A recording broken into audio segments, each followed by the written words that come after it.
So let's talk about Michael Carter, running back for the New York Jets.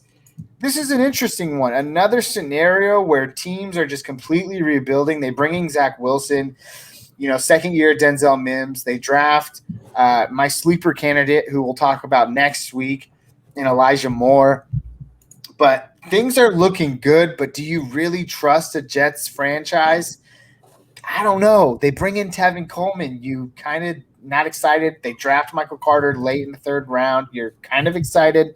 He's supposed to be an expert pass catcher, which spells good things for PPR. I still think the Jets are going to be down a lot this year, which is also good for a guy who can catch balls.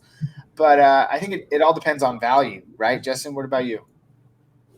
This is the guy I'm second most enticed in because that situation's up in there. I don't think you bring in Tevin Coleman and expect him to be a workhorse. So what does that mean to me is that they draft a running back to fill some gaps. I think he can be relevant early on in the season, and I don't see why him and Wilson can't build an early report in their rookie years. Yeah, that's good. Are you sold? We did our quarterback show last week. Are you sold on Wilson? Not trying to gauge for your potential dynasty pick, but are you sold on Wilson as a quarterback year one for fantasy? He has no threats. He has some young pieces that are all like boom potential as far as from where they started last year with their situation.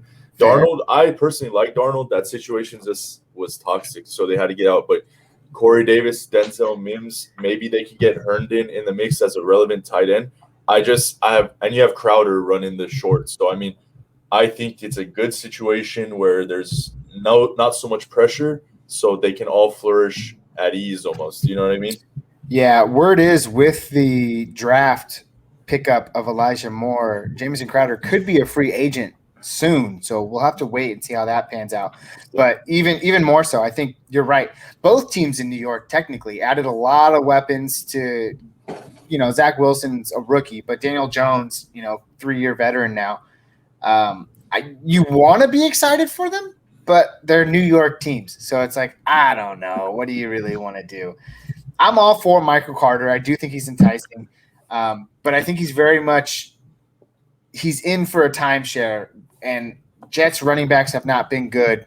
And I think we can say Le'Veon Bell maybe wasn't in his prime after when he came to New York, but I think he was still 26 or something. So he should have been good, but he wasn't. And I don't know. Frank Gore was there last year. I think nobody was really relevant. So it's just what you make of it. Again, if he's there, you take him because running backs are important. But I'm not too excited about Michael Carter. Damon, are you leaning not excited or excited like Justin? I'm excited. I agree with Justin. He's in a redraft, I say he goes second to Najee instead of these guys. Me personally. The hot take, man. When do we start taking book it downs, guys? I'm down to start now. Oh yeah, I can start right now.